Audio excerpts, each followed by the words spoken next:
It's Big Ric and Tina Smash, Rock 105 here with a Nameless Ghoul. It's Ghost, and we are Carolina Rebellion. And one of the things that I wanted to start off with and ask you is how are you able to describe the feeling that you guys are actually bringing some mystique back to rock and roll? I feel like maybe social media has pushed every rock star into being so open that there's no mystery behind it, but certainly there's plenty of mystery behind this band.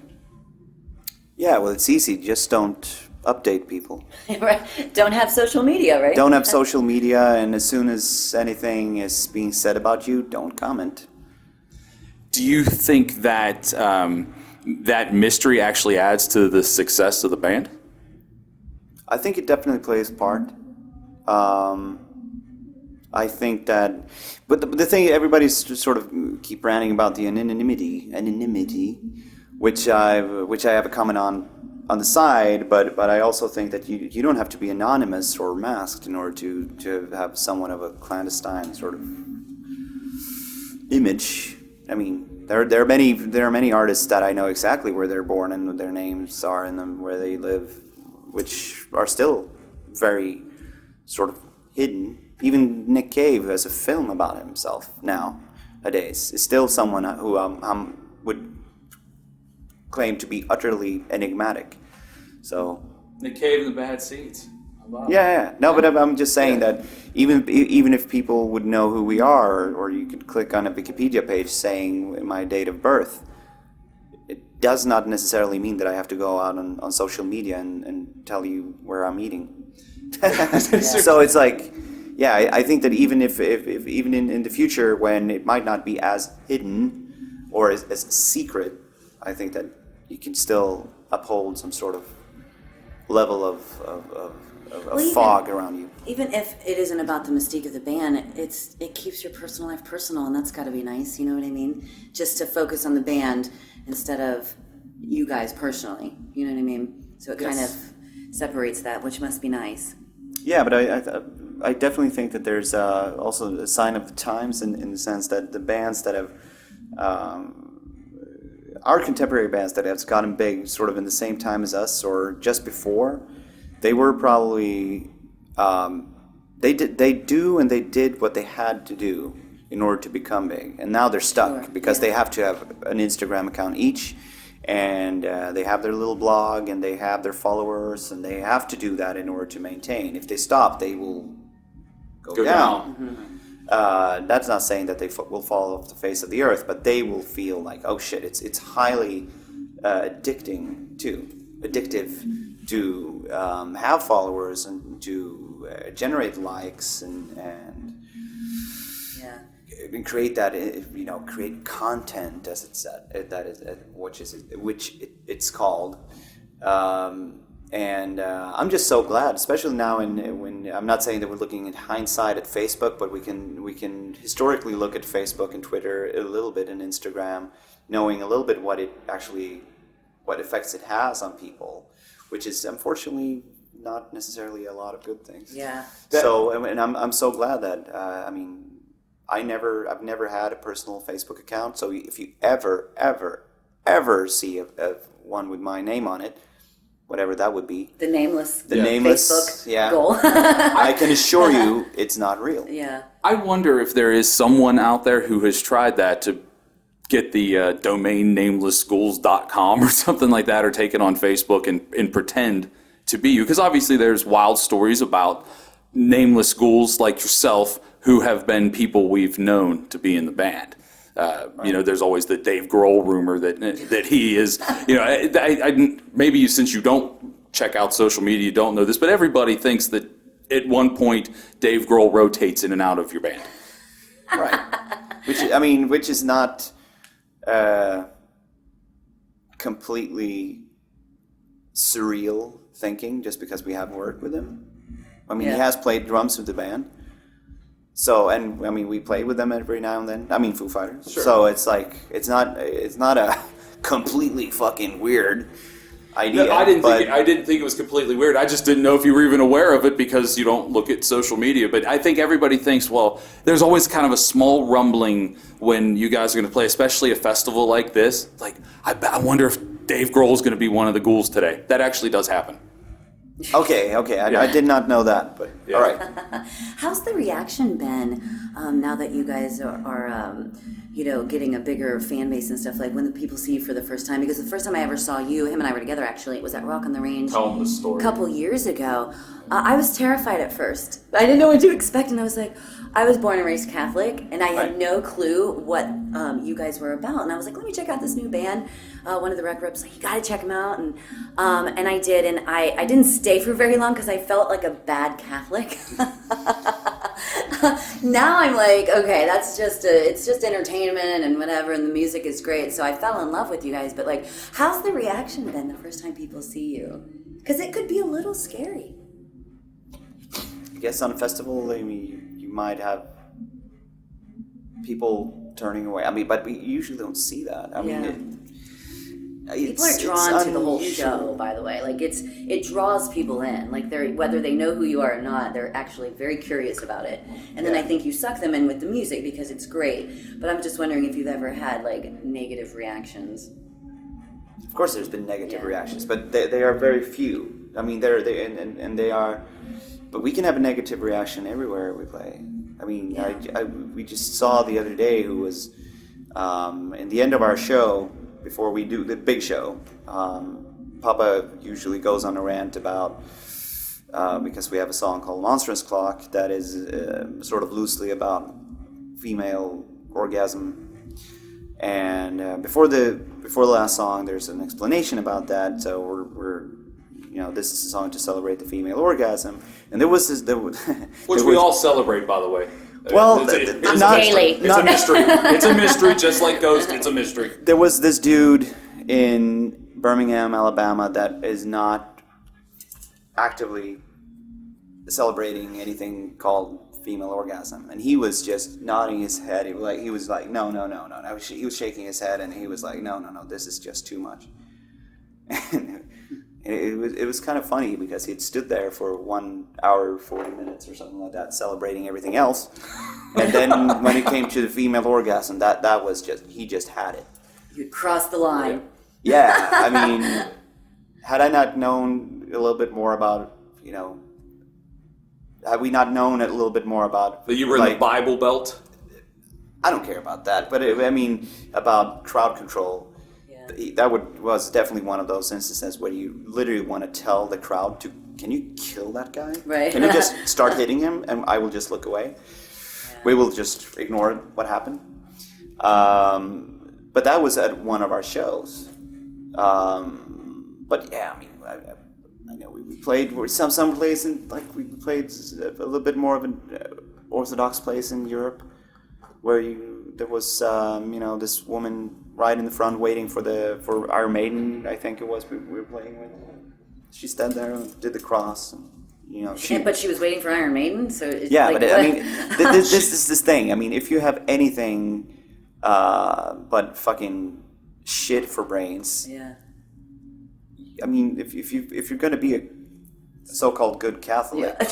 I'm not really a good Catholic. You cannot listen to rock and roll in the first place. Exactly. You cannot even listen. You can't listen to anything. You shouldn't laugh. You shouldn't do that. And it's like, right should be right. If you're gonna be a Christian, you should fucking read a Bible from like the 1100s, and you should. It's very true. I mean, there's so many. It's just, I find the whole thing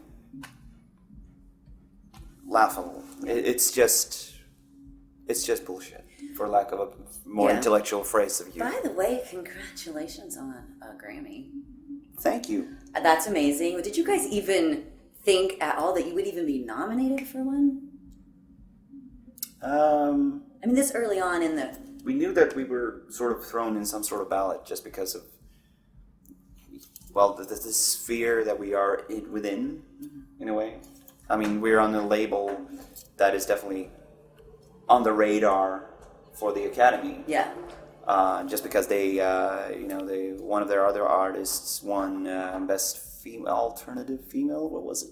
I don't remember. St. Vincent. She won Best Female something last year before us.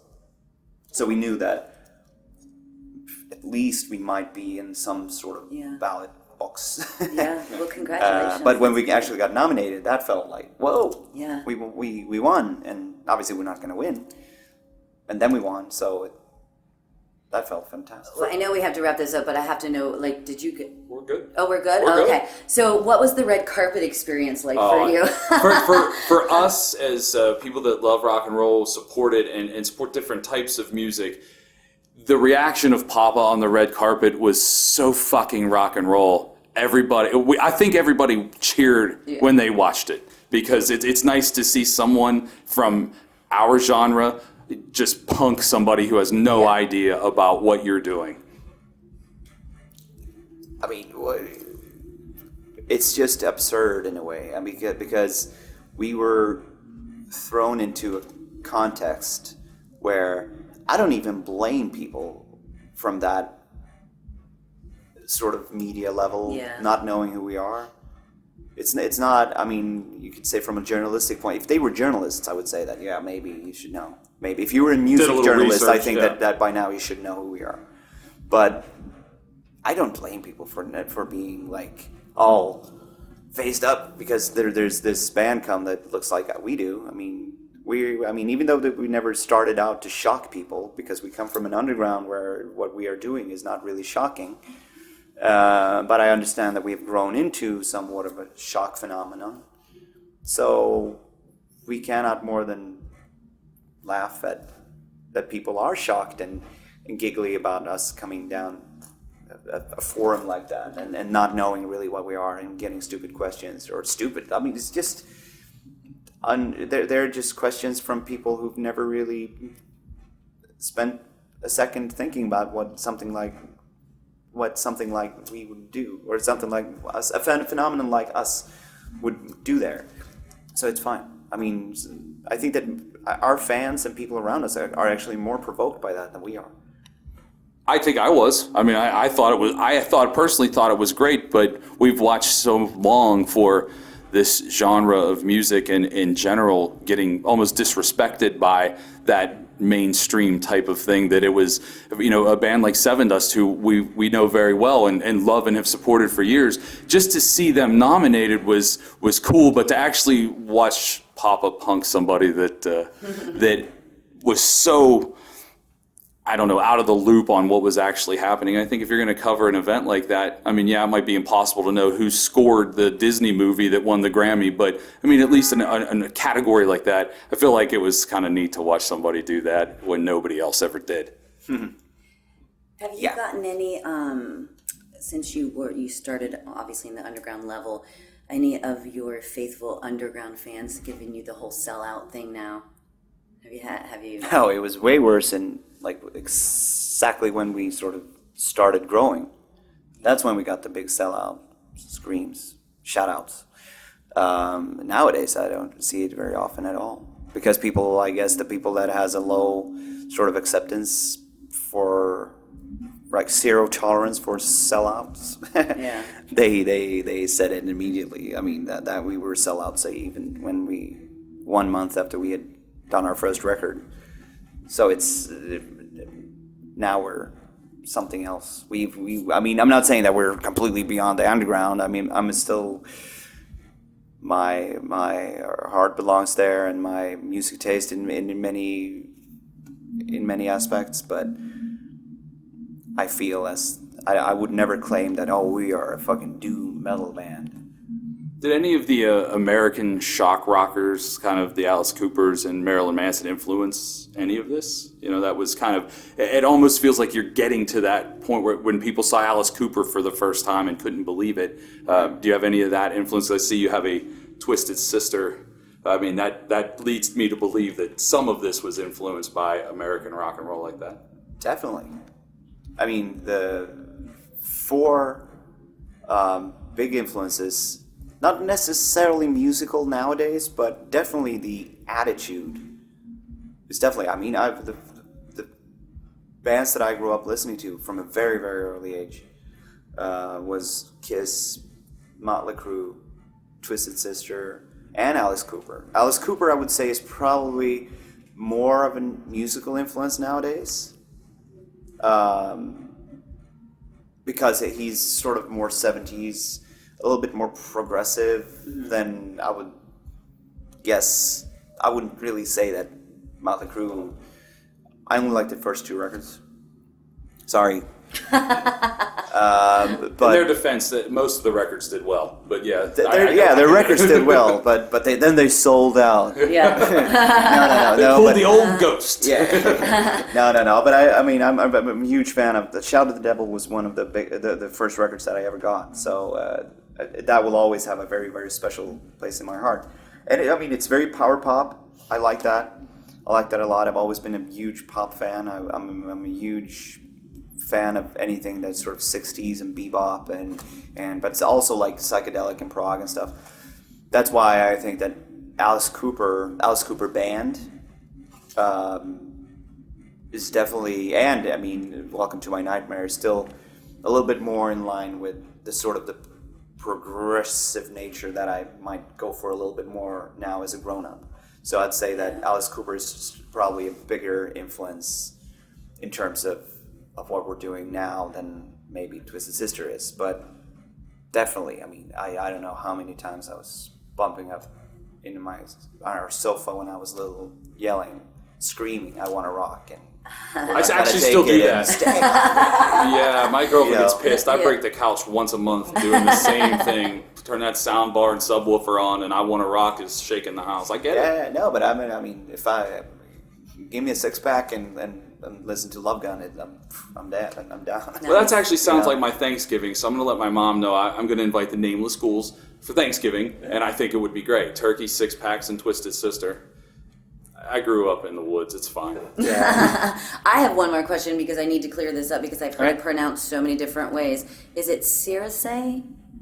No. How is the proper pronunciation? Will you please The clear proper pronunciation I hear within it the different. ghost realm is Cerise. Cerise. But Okay. that is not even how it's. If you want to be, according to the if you go into a dictionary, it's actually Chirich, I think. Well, that's one we never even heard. Church, because it means church. It's just a different spelling. Someone told me it meant carry. Church. And it was like- No. The thing is, okay, let me clear this out. Yes, please. It's an old English word, and it stems from an etymologist might correct me, but the word Kirk, as in Kirk Hammett, is very close to Norwegian. It's kirke. In Swedish, it's kyrka. Kirk, kirke, kyrka, church. That's what it means.